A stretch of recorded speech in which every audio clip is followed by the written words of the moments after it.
Hello and welcome back to the Growth Circle podcast. I'm your host, Lincoln Amstutz, and I've got a friend on today, a great guest who I have been excited about getting on to the podcast. You all might be familiar with him. It's David Pere, and before he jumps on here, I'm going to give a little bio about him. Dave is a Marine with 13 years of active duty experience and is currently in the reserves. He purchased his first real estate investment property in 2015 and today has amassed a portfolio of over 100 rental units. He went from a negative net worth to a millionaire in just 5 years, and now with over 40,000 followers on Instagram alone, he has the largest real estate-focused media following for veterans in the nation. He spends his time helping service members, veterans, and families learn how to build wealth through real estate, investing, and entrepreneurship, and has even written a book about it. He's known by From Military to Millionaire online, and it's with great pleasure that I welcome Dave Pere to the podcast. Dave, thanks for coming on the show. Yeah, Lincoln, this is a long time coming because one of us, me, dragged my feet on hitting schedule and then messed up the logging into the podcast, and but here we are. Hey, here we are. I'm glad we can make it happen.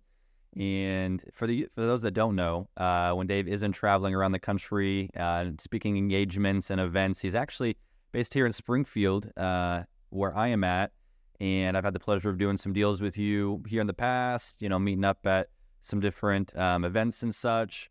I was curious, how long have you been in the Springfield area? On and off, I guess, close to 5 years. So I was actually... not that we knew each other at this time, but I was a recruiter in Springfield from 13 to 16 for the Marine Corps, which is where that was when I bought my first duplex, and I got married at the time. So my, wife, when I got out, this was her home. And so it just made sense. I'm like, dude, cost of living's low. I have most of my portfolio in Springfield. If I can do this long distance, then surely it'll be easier in person. And then she has family, so there's a good support system. So it just made sense for Springfield to be kind of the home base when I got out in 2021. So I've been back here for about 2 years. Okay. Yeah, and I'll probably ask you a little bit more about just being here in the Midwest and kind of investing and doing deals here versus, some other places. But I want to start off by, just kind of opening and asking, you've grown and found success in real estate investments and your media presence, quickly, but also through, slow and steady action over the past few years. What would you attribute your, success in these accomplishments in both of these spaces? And, that for many can seem hard and difficult to get into. Yeah. So the real estate side is just consistency, right? Surrounding yourself with people who know what they're doing, asking questions, and then continuing to try to buy stuff here and there. And the beautiful thing about real estate is even when you mess stuff up, if you keep holding it long enough, it seems to work out for you. So I've made a few mistakes, and probably the more regrettable ones are when I made a mistake and I sold the place rather than making a mistake and just keeping it. Because I would have been bailed out on every single one of those already. Market's done some crazy things over the last few years, so it would have worked out in my favor.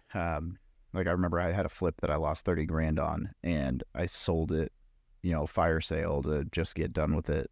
I had contractor issues. It was my first attempt at a flip, and it was while I was still living in San Diego. So it's just stupid. And I look back now and I'm like, dude, that thing would sell for more than almost double what the ARV was on that deal if I had just held it, So, but then on the media side or whatever, man, I would just say consistency. I'm not a total idiot. I like to be strategic, and so that kind of fits into the whole content SEO side. When you notice people start asking questions, so you're like, okay, I'm going to make content about that, and then I'll make sure it's SEO optimized or search engine optimized. I hate when people redundantly use the last letter of an acronym as a word after the acronym. Search engine optimization optimized. Stupid. Anyway, so that if somebody is asking that question to Google, they'll find me. Prime example is I got a video that's about REI Sift, and it's about it's just a review, and it outranks the company themselves on YouTube. So if you type in what is REI Sift or REI Sift review, my ugly face pops up instead of the actual company. and then people find it and then they're like, oh, this was great information. So a lot of that style of marketing. So how much of that do you dive in and do a bunch of research yourself to, improve the SEO and the marketing and, even, I don't know, titles for videos and, just all the metrics that help get your, viewership up? How much of that do you dive into versus, do you have like a team that's, or a marketing agency that you're hiring out for some of that? No, admittedly, not enough time. I probably would have done a lot better had I focused even more on titles and thumbnails. Those are the biggest drivers, especially for YouTube.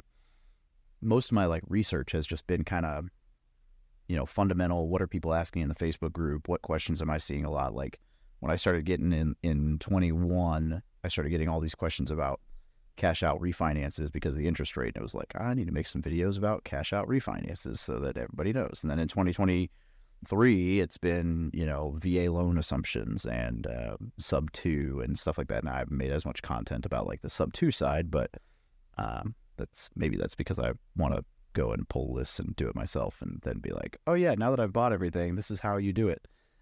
We'll see. But, so there's a lot of just like feeling out what people are asking. But as far as like the titles and thumbnails, I was a one-man show for a long, long time. I mean, I didn't even know that this was going to be like it. I probably ran the brand for like 2-3 years before I took it seriously as a business. It was like, oh, this is a thing now. So I was just horsing around with content, and making whatever. Now, yeah, I'm building out a team. So I have a video editor, and I'm working on my new assistant's going to start taking over a lot of the scheduling and publishing and planning for like timing for videos. And then I'm got a call next week with a copywriter who also does like graphic design stuff. So between the 2 or 3 of them, in theory, I'll be able to get to the place that I want to be, which is essentially like, this is the idea, film the video, everything else happens. And, they can split test the titles and thumbnails and whatever, but we'll get there. It takes some time, but yeah. Could you maybe give, anybody that isn't as familiar a little bit of your background and, just where, in military and then getting into real estate and content? Because I do want to dive into kind of when you got started online and, it sounds like that was a lot of it was the Facebook group and then it grew into other things. But can you give people a little bit of background on yourself? Yeah, man. I born in California, grew up in Little Rock, Arkansas. 2007, I was I guess that would be like junior to senior year in high school. And I'm like, dude, I don't have money for school. I don't know what I want to study. And I want to leave Arkansas. And the military looked great. My parents wouldn't sign the papers for me to join at 17. So on my 18th birthday, I drove my happy ass to the recruiting station, enlisted, and I came back and was like, hey, I'm going to boot camp in 5 months. And they were like, wait, what? I'm like, yeah, sorry. Bye. Greatest decision I think I ever made. I mean, maybe not. I got a son now. I should probably start saying that Jack was the best decision I ever made. But, I think people inherently know that that's, but I don't know if that's really a decision anyway, but it just kind of happens. But anyway, that's a whole nother rabbit trail that this is probably not that type of podcast about how babies work. So one of the greatest decisions. It's kind of like that, figure speech or, Yeah. I mean, it was phenomenal for me because I was just this like homeschooled kind of, I mean, I wasn't shy, but I'd like tried to overcompensate for being homeschooled by building an ego. And then I was like cocky and, no direction, no discipline, whatever. And so like the whole Marine Corps thing, like, I mean, it really fixed a whole lot of internal stuff and made me a whole different person. I had some adventures, traveled the world. I mean, I saw 13 countries in the first 4 years in the deployment, and it was a blast. And then, so that was 2008 that I went to boot camp. By 2015, I'd realized like, hey, I still have no money. Like I've done all the typical Marine Corps things. So I blew all my money on women, tattoos, booze, a little bit of travel, I guess. And then, guns, cars, truck, Harley, all the things. Not that I regret any of that. It was a good time. But I got to this point where I'm like, wow, I'm working a ton of hours as a recruiter. Like recruiting duty is rough. And I don't know if I want to keep doing this, but I don't really want, if I tap out of the Marine Corps, I don't want to go take another W-2. So like, how do I replace that income? And so someone tried to sell me on Amway and, the multi-level marketing, whatever. And I was like, in fact, I'm not gonna name him because you might actually, well, I don't know if you know him, but he, from my understanding, he's now in jail for, I went to thank him for like changing my life and found out he apparently like is a pedophile. So, good stuff. Can't get into I don't know if I really want to thank you now, but, who knows? But I've never seen him again, but he tried to give me an Amway, and then he gave me the Rich Dad Poor Dad book. And I was like, dude, I don't read. And he's like, here it is on a CD. Drive around while you're headed to high schools and listen to it. And I kid you not, like it was less than 4 months from when he handed me that CD to when I bought that duplex. And so that just completely changed, the trajectory of my life. And then things kind of went from there. Right. Just building up after that. Yeah. And that was not, that was out of Hawaii. Was that first duplex? No, actually, that was FHA loan here in Springfield. Unfortunately, I never bought in Hawaii. That I tried, but when I moved there, the VA loan had a cap of like $725, and the side of the island I was on, the minimum you were going to find a house was $850, and I didn't have $100 or $25,000 or $30,000 to put down on a house, and wife was pregnant, so she wasn't cool with me doing a 45-minute commute to buy on the other side of the island, and it was just, I think we made 5, maybe 6 offers on places, and we got outbid on every single one of them in cash. And I'm like, all right, well, and now I look back and I'm like, dude, like I tried to buy those things and I was like, oh, but it's 820 and I only can go 725. I'd have to come up with 25,000, like blah, blah, blah. It just didn't work out. I remember this was like my first like era. So I didn't have any capital yet for any private lenders or any of that stuff. Come to find out, right, that anyone who knows Hawaii, that was Kailua, like the Marine Corps base Hawaii on the east side, the windward side. And you aren't buying one of those houses for under 1.5 right now. And these are like shacks, so it's like, minimum, I would have been up 30% on that, if not double. So now I'm, and it's frustrating because everyone's like, oh, hindsight's 2020. It's like, no, I knew that. I just physically didn't have the funds and got outbid on everything. Was trying seller financing and people weren't biting, and I just, it just didn't work. And I moved into base housing, and now I'm like, oh man, that's frustrating. So that's like the one place that I wasn't able to buy that I really, really wanted to. And the amount of equity I'd have right now would be pretty killer. Yeah. Well, to your point earlier, like you said, it's hard to lose in real estate when you just buy and hold long enough, right? Like if something's not working out, but you can at least like make the payments, you can make it work for a bit, real estate goes up. So yeah, and it's funny that you kind of even knew that then. It was just a matter of you just didn't quite be able to make it happen. But you got that duplex in Springfield. When you got that and you kind of did some house hacking, and you're starting to get into real estate, figure out what it's all about. For you, was it okay? I want to get into this to like have some a spot for a passive investment. I can put my money into it and kind of just have a savings account for the future? Or were you like, hey, I want to jump into this full time soon. I want to do, active investing, flipping, all of these different things. What was the original goal as you started getting into it? Yeah. So first off, let's say that passive investing in real estate is like a lie. Unless you're an LP investor, anyone who thinks they're going to be passive is going to lose their shirt. Let's be real. I've got properties right now that are passive that I have under a property manager, and I'm dealing with city for this and city for that. And I'm like, I can't rent it for this because of that and easements and you know the game. There's always something. And I would consider myself to be pretty hands-off as far as most real estate investors go.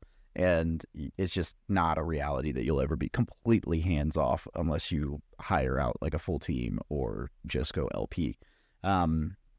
Limited partner, for those who, aren't aware, that's like when you just invest in an apartment complex through somebody else. You don't have any control. Great strategy, though. And so to answer your question, I bought that thing just thinking like, hey, what if I can replace enough of my income that I can leave the military? And at the time, it was like $5,000 was my like freedom number, which is kind of funny to look back on now because I look at my like monthly income and I'm like, why am I still working? Oh, because what I didn't factor in was how much my expenses were going to track. Like Like I brought in like 30 grand last month and I probably spent 28 of it, and it's like marketing and whatever, not the end of the world. And kind of calculated like probably 14 of that was like ordering a rebrand and having a professional podcast producer come in and like help me rework everything on the podcast and like things that'll go dividends in the long run. But at the time, it was just like a passive, like, hey, let me figure out how to replace some of my income. And then once it worked, and I was like, wait, I'm not paying to live here, or I'm paying like $100 a month instead of $550. And then I moved out and I was being paid $150, $200 to own the thing. I was like, this is cool, like proof of concept. I'm going to do more of this. Fun fact, that duplex, I bought it December 28th, 2015. I sold it this March. I paid $79,800 and I sold it for $165. So, and it cash flowed pretty much I think I might have on like the high end put 10 grand into CapEx over the time that I owned it. And it cash flowed maybe not every month, but every year for sure that I owned it, at least 2 grand. So I'd call it a win for sure. That's huge. That's huge. For that one there, was it just the matter of, hey, the market's great, I can make, X amount of dollars on this and then reallocate those funds elsewhere? Or is that just kind of your strategy with these in general? I'll have this, I'll sell it at the proper time, or I'm going to get a certain property, I'm going to hold it forever. What was kind of the decision making on that one and maybe in general? Yeah, I actually had never wanted to sell that one. It's one of my, it was kind of sentimental. It was one of the better deals, blah, blah, blah. But I had some places that I could roll it. And so basically I took it and threw it into CapEx on our hotel, which will end up ultimately being long-term. That'll be a much, much better use of the funds. So I threw part of it that way. And then the other part I threw into, I don't even remember. That was,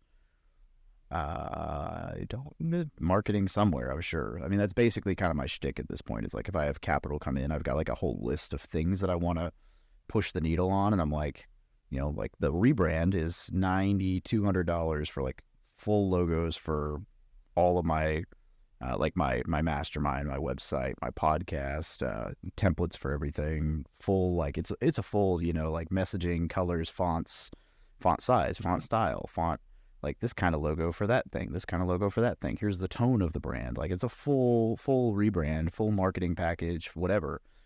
Not a cheap thing. And it's been on the list for like 4 months. But it's also one of those things where, I've got this hodgepodge logo and like this hodgepodge kind of website that I've just like built over time.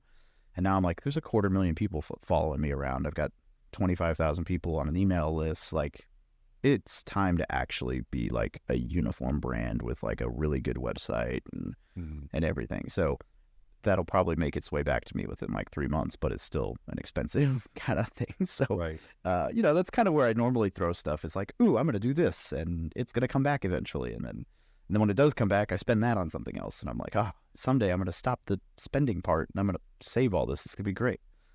I think it'll eventually catch up because you're building a brand right now. You're building businesses and investing in these properties that are going to be ideally making you some money here, on their own over time. For you, does the business side come naturally? Like, have you kind of always been that way of like, good at delegating and, wearing all the hats and such, or has that been more of a learned skill? It's cute that you think I'm good at delegating. That just shows how much I hide the chaos. It's like when people, I had someone email me the other day or call me. They were like, Dave, can you teach me how you stay so organized with like your calendar and your schedule and being on point with everything? And I was like, bro, if you had any idea how much just pure chaos goes on over here. I was like, I'm late to everything. But people don't, most people don't see, because my version of late, today I was actually late because the internet wouldn't work. But like my version of late is like if I'm not 5 or 10 minutes early, there's a problem. And I'm never 5 or 10 minutes early anymore. So I'm always like rushing around like, oh no, I'm going to cut it, All that being said, like delegation does not come easy to me at all. One of the things when I hired my new assistant was like, hey, you're going to have to pull stuff off my plate. Like I'm going to not know that I need to give it to you. So just yank it and take it. Like if you can do that to where I'm like, oh shoot, thank you. Then we're going to be good. The creative side, though, like the vision and the like strategy and the like idealizing where I want to go with stuff, I think that side has always kind of been like, I've always been a wild imagination dreamer. I've got some really crazy stories in life from where like people are like, yeah, you couldn't do that. And I'm like, it happened. And they like, I've always kind of laughed because I'm one of those guys that like, I almost have to take pictures when stuff happens, because when I tell stories, people are just like, nah, that's BS. There's no way. Like just weird things that have happened in life. And so I think like that side of the business has always been really natural to me, is like being super creative with, whether that's with financing or strategies or whatever. And then like visualizing and having big ideas and kind of seeing where stuff goes. But the like tactical side of it, no, not at all. That's a struggle for sure.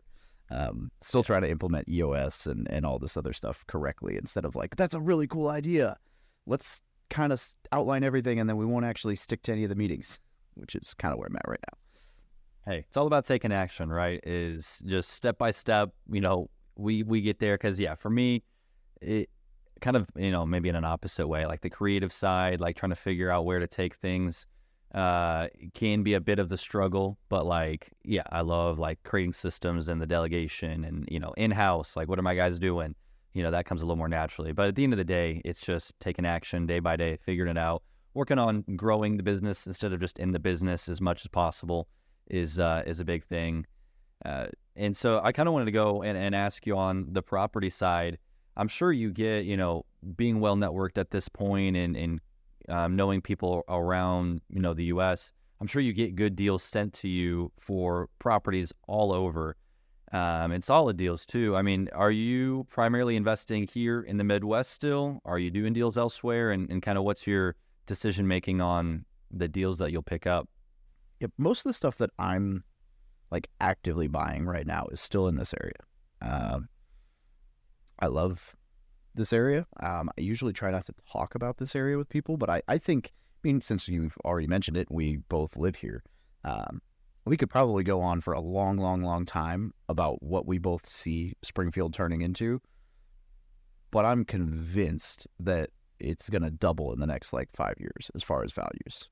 Maybe not everywhere, but like the median home price in the nation is $440, and we're at like half of that. And we just got 4 Whataburgers, a Buc-ee's inbound, a second Amazon facility. Like there's 4 billionaires who live here, and they've all got pretty rad companies. No one's ever heard of, Bass Pro or O'Reilly Auto Parts though. So, so everybody thinks like Springfield's this like ho-hum, podunk, whatever. And I'm like, dude, the taxes are great. The economy like cares about growing. They're very entrepreneur, like business friendly. There's a ton of killer entrepreneurs in town, and it's just like this hotbed that's just waiting to like, warehouse cost to build is what, $6, $7 a square foot. So it's just ripe for commercial stuff to move in. So it doesn't really make sense for me to go elsewhere. I get so many deals here. You saw me one this morning that I might see if my contractor has time today or tomorrow. I'll probably tomorrow, but I'll probably go walk it. Yeah. And so it's like, all right, well, if I can buy that and use private money and then burr out of it and not have a single dollar invested in it and still own it, and it's going to hold, even break even on cash flow, why would I not do that when I could, so, but I do own stuff or have part ownership in stuff out of state, but it's mostly things that I've like helped raise money for, or been like a GP member of a syndication. So like there's some stuff in a 670 door portfolio of 5 apartments in North Carolina and Kentucky that I own, a minuscule piece of. And there's one in Columbia, South Carolina, same thing. And then there's one that I actually, assuming it closes, we just had some weird financing hiccups. But assuming everything goes well with closing this one, knock on wood, I'll have a pretty significant chunk of the GP on a $11 million hotel deal. It's like 130 keys it's in Townsend, Tennessee. So it's like 2 miles outside the Smokies on like the quieter side, and super cool property. The return on it's kind of funny because we tell people it's like 3x equity multiple and like 5 to 10 years.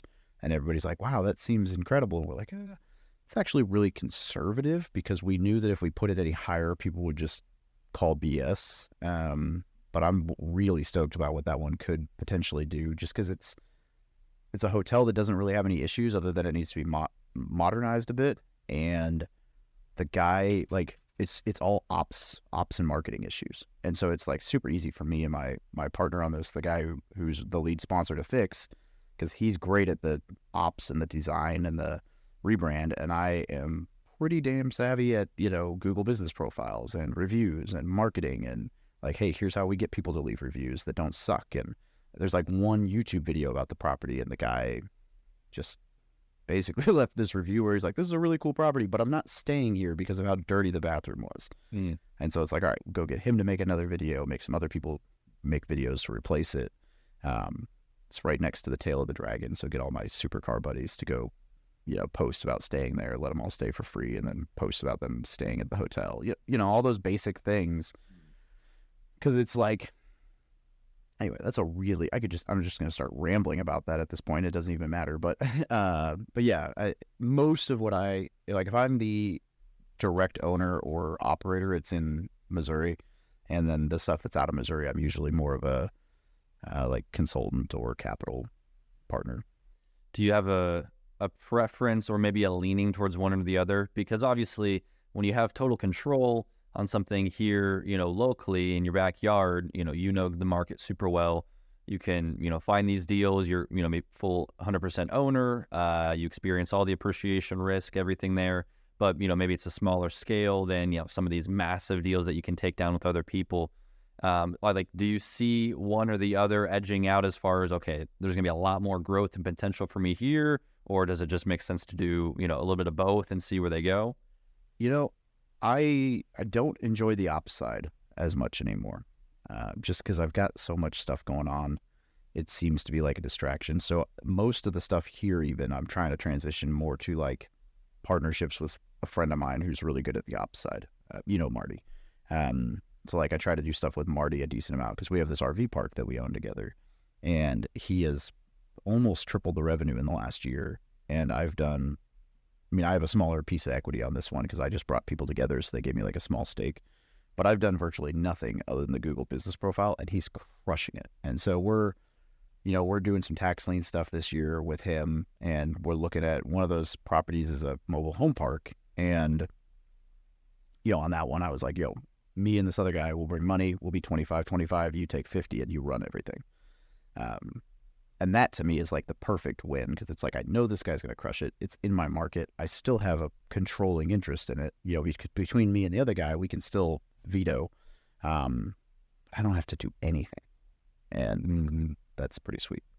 Yeah. The ones where you're, helping on a portion of the deal, not like, hey, you're the full-time guy that's improving the property, managing it, execution. A lot of it is the back end initial setup, the financing, those different parts of it where, maybe you're not a controlling member, but you kind of get to do your work on the front end and then let it ride with these guys that are running, operating it.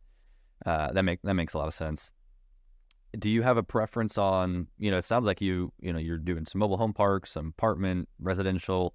Do you have a leaning towards, I like to be in residential, or I like to be in commercial type of properties, or is it just, the right deal? Yeah, I always joke. People are like, what kind of investor are you? And I'm like, buy and hold. And they're like, okay, what do you buy and hold? Yes. Like, the only reason I don't own a self-storage unit or a mobile home park is because we fell out of contract for really legitimate reasons, right? Like when you go to buy a mobile home park, you probably saw this one actually. It's right next to what Wes used to own, like right on the Sparta Ozark line. It's like 15 mobile homes. But there was room to build like 2 or 3 more rows. And so we were like, oh, heck yeah. Like if nothing else, we'll throw some storage on it, like whatever. And then it needed like $200,000 worth of septic or something. I'm like, never mind. This does not work anymore. But, so, we own I'm a hodgepodge. I've got a ton of residential. I've sold most of the stuff that wasn't renovated in the last 2.5 years. So I'm down to like 8 or 9 residences, and then 2 apartments, a hotel, and an RV park is like my like Springfield kind of hubbub. And then the 70 grand that we're bringing into all these tax liens, we're hoping we'll buy like another 20 houses. And I know people hear that and they're like, that's nuts, but 20 houses. So you said 20, 70 grand, 20 houses? Yeah, like 20 crack houses, right? Like these are like people who don't pay taxes. We'll probably buy 20 tax liens. We'll probably end up with like 10 of them that stick around, and they won't be nice houses, but they'll do what they need to do. And they'll be good returns. So, you know, that's a weird tax lien game, but I wouldn't say that I don't know, man. It goes back and forth, because I would tell you, like, for the last few months, I've been very much like, what I really want to do is I want to get into development. I want to build a freaking tower in Springfield. Like, Springfield is at a point where, like, you know, the first 2 floors are retail, 30 or 40 stories of condos, restaurant on top, and then rooftop pool, bar. Like, we're at the point where we could sustain that. Every high-end professional or rich college kid would live in that building. We'd smoke JQH towers, which is just trash anyway right now. Nobody can even rent the top floor of it, which is almost hilarious. If it wasn't so pathetic, it would be hilarious. But it's like the dude lost his access to the parking garage, so nobody can rent the top floor because there's not enough parking spaces for the building. I'm like, my gosh, guys, like, build a freaking underground garage like the rest of the world. What were you thinking? Right. But so I really want to chase that tail and get into like the development side in Springfield. But then I'm like, we're in the perfect like sub 2 environment. So I'm also still like, I'm pulling Zillow and I'm like, all right, what's past 90 days? Like, oh, you want $200,000 and no one's bought your house? I'll give you $220 if you finance it for 40 years. You know, like, that's kind of where I'm playing right now. Is I want to see what's up with that, see if I can just snag some even full market value or over properties. And if I get them on a decent enough term, like, hey, you're on a 2.25% rate, I'll double it. I'll pay 5%. You know, I can cash flow that, or at least break even and hold on to it while I just bet on Springfield. So I'm trying to do that in like the southern side of the town. You know, that's interesting, because I know a lot of people are, you know, still scared. I mean, there's people that are always going to be scared of the market and the economy and different things, but they're like, okay, high interest rates, I'm going to hold off, or maybe I'm going to back down from the volume I was doing, and these different things. Are you seeing subject to as like the primary method people could pick up if they're afraid to just go the traditional routes of, you know, doing these flips or burrs or long-term investments because of the interest rate environment? Yeah, I think it's a great play right now. And to be fair, I haven't actually closed anything sub 2 yet. Every time I've gone to close sub 2, there's been like something that came up, and I've either ended up taking it as a creative, you know, seller finance, or I've just bought it cash and then refied. I don't know why my luck seems to be that way. There's always some crazy issue with me sub 2ing. And for anyone who doesn't know, sub 2 just means buying, basically saying like, hey, Lincoln, you have a 2.25% interest rate on this house. I'm going to take over your payments, and then on top of that, I'll give you XYZ, or a down payment, or however you want that to work. And so why we're in such a perfect environment for that right now is I'm not entirely convinced. Everybody's convinced that the real estate market's just going to implode and everybody's going to lose their shirt, and then there's going to be all these great deals. We're 50% under median home price, or 40% under median home price for the nation. Like, people are moving here to avoid the cost of living elsewhere. So I feel like we're pretty well insulated. And then I'm not convinced that the real estate market's going to just implode. If anything, it's not going to be the straw that breaks the camel's back. That's going to be, you know, whether that's the automotive industry or businesses in general, or just unemployment. But I don't think real estate will probably be a lagging factor for an economic reset rather than a leading factor like it was in 2008. And so when you're talking about like buy, like, people can't really buy anywhere else. There's no inventory. So that's the bigger issue that I see, is the inventory issue. And Springfield is one of those places you can still build, so that's nice. But the other side to that coin is, let's say somebody does need to move, and they've got a 2.5% interest rate locked for 30 years. Like, you know, I'm convinced if rates do go down, prices are going to go up. Like, they did not budge when they raised rates. And everybody thought like, oh, this is going to tank real estate values. It didn't. So either it's going to stay put or it's going to swing up again when they lower rates, if they lower rates.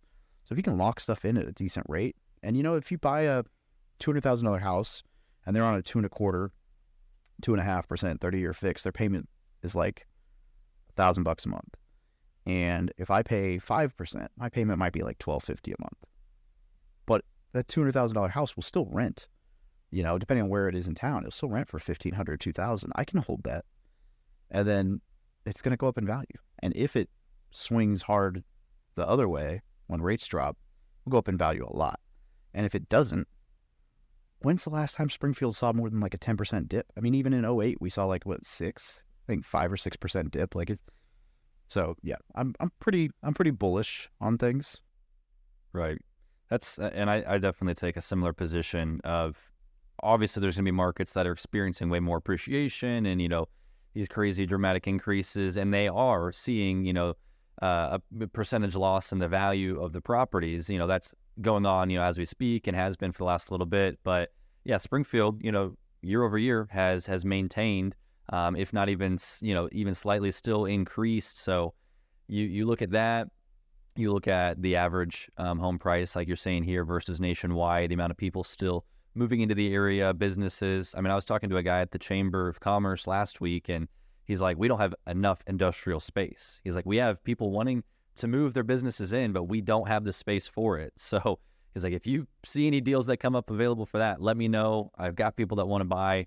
So it's a good sign that, yeah, things are moving here, things are growing, and rents are still low compared to, national averages. I've got friends that are moving back here after, they went to college, they moved to these, to Dallas, to, Chicago, these different places. They're moving back because they can get a crazy place here for the same rents, for much less, rent than they're paying there. So there's a lot of things going on in this area that are attractive to continue to invest your money. And so it makes sense that, that's where you're spending a lot of your time.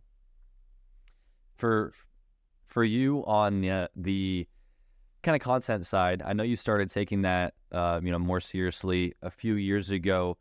Did you ever see yourself kind of getting to the place you're at with it today? I mean, I'm sure this has got to take a good chunk of your time and, and even, some of the income and revenue source. Did you ever see this kind of taking place, when you first started doing it? And to what extent are you looking to take just your online presence and what you're doing with the military community?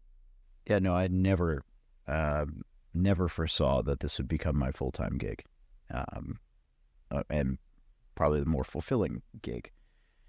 I mean, it was just, the whole community was started because I wanted to learn how to write, and a friend recommended I start a blog, and he was like, write about military real estate stuff, whatever you're learning. There's not a lot of people who do that. I'm like, oh, okay, cool. And then, did you go to Glendale? Glendale. Where'd you go to school? Oh, I didn't go to Glendale, no. Oh, okay. Do you know Joel Carlton? Man, I should introduce you. Name. He's your age, and he owns a car dealership down in Nixa. He went to Glendale, though. Joel Henry? No, Carlton. Yeah. He graduated, he would have either graduated in 15 or 16 from Glendale. Because I tried to recruit him and then realized he was the guy who founded Cars and Coffee in town. Okay. And then, anyway, so he owns a used car dealership, but down in Nixa, right by the big whiskeys. And whenever this started, I sent a bunch of URLs out, like, oh, these are all the names I'm thinking of, and everybody was like, those are terrible. And then Joel came out of nowhere. He's like, what about Military Millionaire? That's catchy. And I was like, that is catchy. And then he helped me buy the domain for Military to Millionaire because the other one's actually taken, although that guy's never done anything with it. I don't know why he won't sell it to me. Not salty at all. I've tried to buy that domain for 3 years now. He won't even respond to my emails either. It's like, that's frustrating. It's like, man, tell me why you don't want to sell me this domain. You keep renewing it, and I'm offering you more than it's worth. But anyway, the name was catchy, and people kind of started following along, and then it just it grew. I mean, I remember distinctly, would have been mid 2020. Facebook group had been averaging 50 to 100 new members a week, and then it went to 50 a day. In the time of 1 month, it went to 50 a day, 100 a day, 200 a day. At one point, we were at 300 new members. I couldn't keep up with the members. At one point, I had 2,000 people pending to join the group, and it had been 4 days or a week. And I was like, what in the world?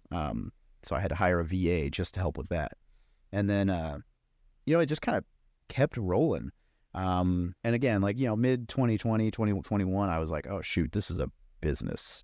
I need to treat this as such. And at first it had just been like content was the thing. Like that content was the business, which is what helped me grow.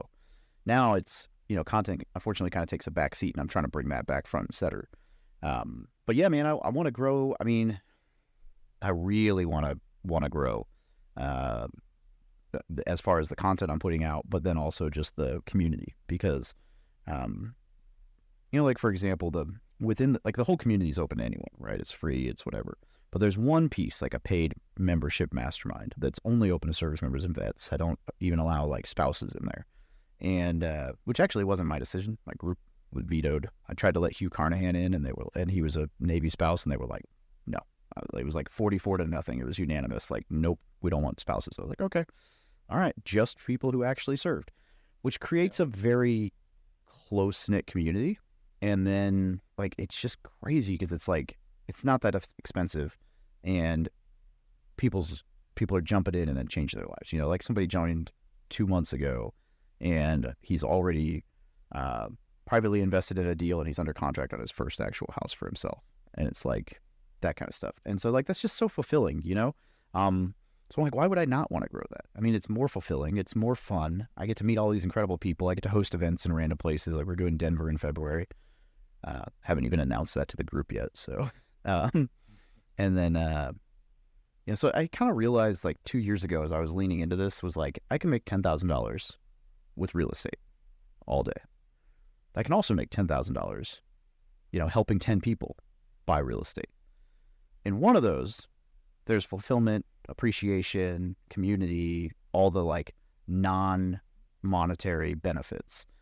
And I mean, I don't know, you've been a real estate guy for a while. You ever had a tenant thank you for taking their rent money? Like, not yet. Yeah. People thank me all the time for letting them be a member of this group. And so it's like, I don't know, it's if I'm going to make 10 grand, I'd rather do it in a way that is fulfilling. Yeah. So that's kind of why I've been leaning that way. Yeah. And it's so cool to hear that, because, I know you take it seriously, and, putting time and energy into these groups and masterminds and helping people truly find success, for themselves in investment in real estate. And it's neat how you're able to, at the same time as you're going up, kind of creating a brand for yourself and connections and network, you're helping others along the way, because there's a lot of people out there that have their own kind of personality. It's them. Let me share what I'm doing. And that's great. But the environment that you've created, especially, with that Facebook group, it sounds like, is just huge. And the wins that are there, and the success stories and all of that. For you, when it comes to goals, are you kind of like a 5 to 10 year kind of guy? Like, this is what I know I want to do in that time frame? Or are you more like year by year, this is what I want to accomplish? How do you kind of break down the goals that you're looking to achieve? Yeah, I'm the worst at this, and I'm trying to fix it. I didn't have like real goals set for the brand at all. My goal was like $5,000 a month in cash flow. Check. And that's kind of, I didn't have brand goals at all, because I wasn't really planning on it being, what it is, right? Like we talked about. But the other thing is, it's moved so fast that I never would have, like if you had sat me down like 5 years ago, been like, hey, I know you want to make $5,000 a month passively, but what if you could make $30,000 a month almost passively and help a crap load of people? And I would have been like, haha, yeah, that sounds cool. Right. I wouldn't have been able to wrap my head around it. And yet, we've helped in the last 3 years, vets buy $100 million worth of houses with the VA loan, right? And I'm licensed, so I get a 25% cut of that. I've made $350,000, $400,000 in the last 3 years, making an introduction to an agent and then sitting back and waiting to see if they close, because the agents are top notch and they know what they're doing, and then lenders and vice versa. And that's like the most fulfilling thing in the world, is seeing these people be like, hey, you saved me. Like, we literally saved a girl from foreclosure or she was going to fire sell, like a $50,000, $100,000 loss in Florida. And I introduced her to my buddy, who's a agent and a Navy SEAL, and he sold it. They got it out of, like, under contract with the agent she was with, who was terrible. And they had it listed and sold Like, it was under contract 4 days after it went live. Like, that's super, super, super cool. And to be a part, and all I was an introduction. And then I got a check, it's not a huge check, but it's a decent sized check, as a thank you. And the best part of all that is the person I introduced doesn't even know, because it doesn't come out of their pocket. It maybe that one. Yeah, actually, that's the one listing. So, but all the buyers, it comes out of the listing side. And so the listing agent pays their agent, and I get a small piece of that, and everybody wins. And then the mastermind income and all that. But like, most of that's automated now with an assistant and a CRM. And so I spend, most of my time now trying to figure out like what's next. Mm-hmm. Right. Where do you take it from here? And yeah, like you're saying, it's one of those things. Yeah, you may not have seen it coming. So now it's a matter of, okay, how can I maximize this for the majority, for the most people's benefit, to help out the people that are already in this community that, have all gathered, to figure out how to improve and take the next step. And it's neat how you can do that a lot of the time by just sharing what you got going on, right? Here are the deals that I'm working on. Here are the things that I'm learning. I'm just going to share this with you. And so it creates a neat environment where they feel like they get to know you as a person, but at the same time, it's helping them learn specific strategies for how to go and invest in real estate and such. And, like you've been talking with the sub two, I know that's going to help a lot of people of like, well, how am I supposed to, pay these super high rates and I can't get this deal to pencil out and work? Just switch the deals you're looking for. Go try something different. And, that's what you get to do day to day, is just both sides of that. Yeah, it's fun. Keeps you sharp. Well, I want to go into asking you the 4 questions that we ask each guest here, Dave. So the first one, what is one of the best pieces of advice that you have been given? Ironically, it is to watch where you take advice. So this has actually been like a shtick that I've probably said on every podcast for the last 6 months. So anyone who follows me around is sick of hearing it. But the idea that everybody has their opinion and advice, you have to be able to filter that through the lens of, does this person have what I want to have, or have they achieved what I want to achieve? But in this specific area. So your pastor has great spiritual, whatever, but maybe he's terrible with money. So would you listen to him about money? Probably not. The perfect example that I give for this is like, even if they have your best interest at heart, it doesn't mean they're the right person to listen to. So you wouldn't ask somebody who's been divorced how to stay married, and you wouldn't ask somebody who's married how to get divorced, right? Like, if they've never done the other thing. And the best example of this is like, if you picture your mom, right? Like, your mom loves you unconditionally, whatever, right? Like, or if it's not your mom, for those listening, and whatever, like, pick someone in your life who loves you and they want the best for you. Mom is usually the one that's easiest to visualize. But if I want to become a professional UFC fighter, I'm not going to hire my mom to train me, because she's never fought. Mm-hmm.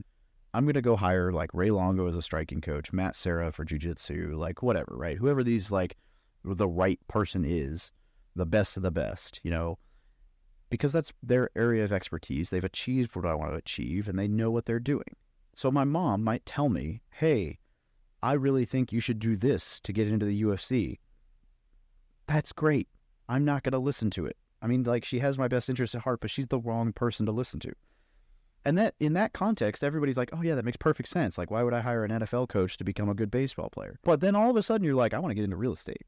And your mom's like, don't buy houses, it's scary. And you're like, oh, you know what? She's right. She's never owned a house, but she knows what she's talking about. Like, no, go listen to the dude who owns 100 rental properties. Go listen to the guy worth $180 million. Go listen to, the guy who's flying around on a jet to buy his next development, like whatever, right? Like, that's who you follow, or whatever niche you want to get in. Like, you want to learn wholesaling? Go network with Lincoln. Don't come network with me because I didn't like it. I did all right at it. I can still teach you about it, but I just don't. It's not my favorite version of investing, because it's more active than I want to be involved. So Lincoln's way better at it than I ever was. So go talk to him. Don't ask Lincoln. Maybe Lincoln's a closet UFC fighter, but don't ask Lincoln how to become a UFC fighter unless he is. Even if he's your best friend, he's still doesn't. Anyway, so that I could go on and on and on and on. The wrong answer is surround yourself with the right freaking people, and you'll be all right. You're not going to get fat working out in a gym full of skinny people, like full of pro bodybuilders. No, that's exactly it. Because you maybe you have these moments of, okay, you know what, I'm going to take my financial path seriously. I'm going to invest in real estate, or I'm going to invest in something, right? But then they go back to the same people that they've already surrounded themselves with, and they get those, limiting beliefs, those scared answers of, yeah, but so-and-so did that and they lost money, or, you do that and you're going to have to be dealing with tenants the rest of your life. You're just talking to the wrong people. So I think, who you get the advice from, like you're saying, absolutely, that's huge. Number 2 then, what is one of your favorite business books?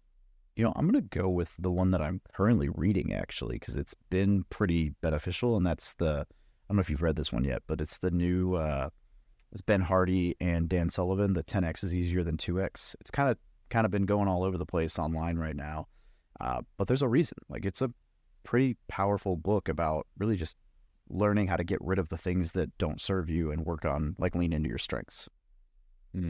Good. Yeah, I got that one on the list. I have been hearing about that. Got to give that a read.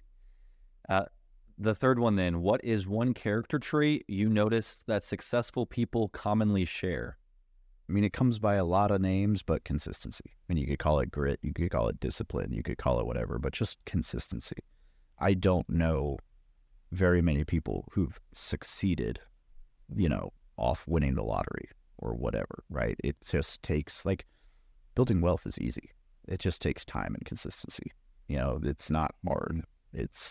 Anybody can do it. I don't care what you hear all the excuses. Like, cool, man, I get it. Yeah, when I was an enlisted dude who had a negative net worth and I made like $30,000 a year, I still figured it out. So, like, small, consistent actions compound over time. Absolutely. Well, number 4 then is just simply, where can people connect with you? Maybe some shout outs to the different places that they can follow along, and, even, some of those groups and such. Yeah, the easiest is, I love this link, thebestpodcastguest.com. And if you go there, you can get a free download of my book, and you can also connect with all my social media. It's all listed right there. So very nice. Very nice. Well, Dave, I appreciate it. Really neat hearing about just the tens of thousands of people that you are helping on the military side, getting into real estate and investing. It's super cool to see how not only can you grow and benefit yourself from putting that out there for people to watch, but just the culture you've created. I think a lot of people can learn from that in whatever sphere of life that they're in, to help the people in their community, and everybody can win. So really neat hearing about that, and I appreciate your time and coming on the Growth Circle podcast here. Thanks for having me, brother. Glad we finally got to do it. Yeah, absolutely. Well, thank you all for tuning in to this episode. If you found value from it, like I did, please leave us a rating and review. It will help us out tremendously, and we will catch you on the next one.